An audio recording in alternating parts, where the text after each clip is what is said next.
I am particularly pleased to be standing here before you in this magnificent hall, because our ambassador tells us that this was the place where traditionally the Nobel Peace Prize was handed over, and one of the last recipients who received it here was Danuta Wałęsa, the wife of Lech Wałęsa, who couldn't come here in person because he couldn't be sure that the communist authorities would have let him back in. So for us, in that depth of the communist oppression, in the middle of Poland's lost decade in the 1980s, it was a very moving moment. It was a lifting up of spirits and a gesture to give us hope.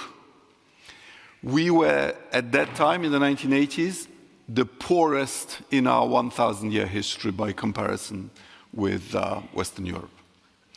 We've done very well since then, which proves that democracy and free markets work.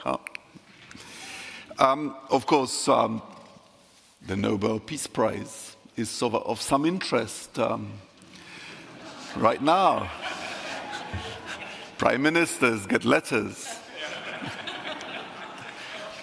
Our Speaker of Parliament has stated this morning that unfortunately he will not be signing the ready-made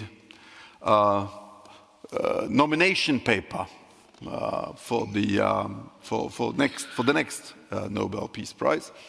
Apparently, as foreign ministers, we also have the right to nominate. I'm on the record saying that if President Trump secures a fair peace for Ukraine, I shall do it myself. But it's I who will decide what a fair peace is. We know that human nature is fallible, and that we are sinners, but it's still nice to have the 10 Commandments as an aspiration. Yeah.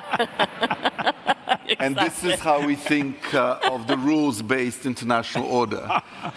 That's good. There have been many breaches over decades, but it was still a reference point. Yeah, yeah. And now some people say that we don't even need it as a reference point, and that's a problem. We all know that the UN Security Council, for example, doesn't reflect the distribution of power in the world. No. Not a single African country, not a single Latin American country is a permanent member. India, 1.5 billion people, not on it.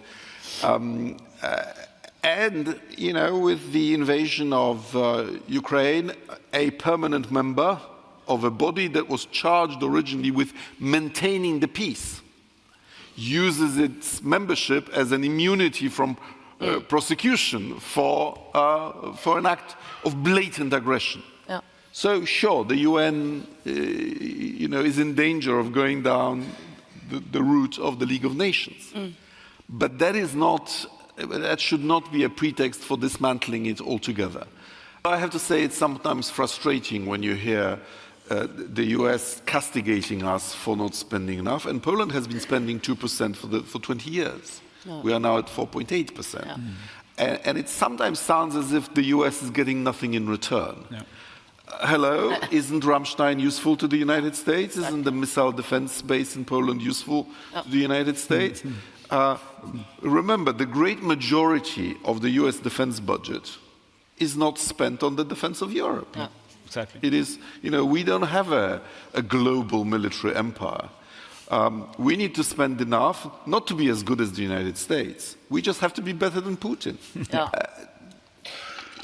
Let's be honest with ourselves.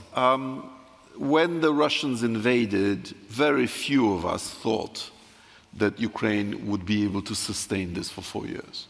Exactly.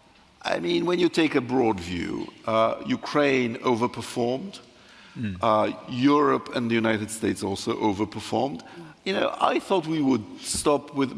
I thought we would be lucky to get Russia cut off from SWIFT. Yeah. Actually, our sanctions have gone much further than that. If you'd asked me on the day of the invasion whether the United States would risk its sources to provide Ukraine strategic intelligence to deprive the Russians of a plausible casus belli, that was actually brilliant and brave. We also made some mistakes. I think in 2023, when Ukraine was on the march, the then administration deterred itself from giving them more support to try to win the war. And in general, we have rather been in the frame of mind of helping Ukraine survive rather than giving them enough to win. Yeah. And this is why this war is taking so long. Jelajahi cara baru mendapatkan informasi. Download Metro TV Extend sekarang.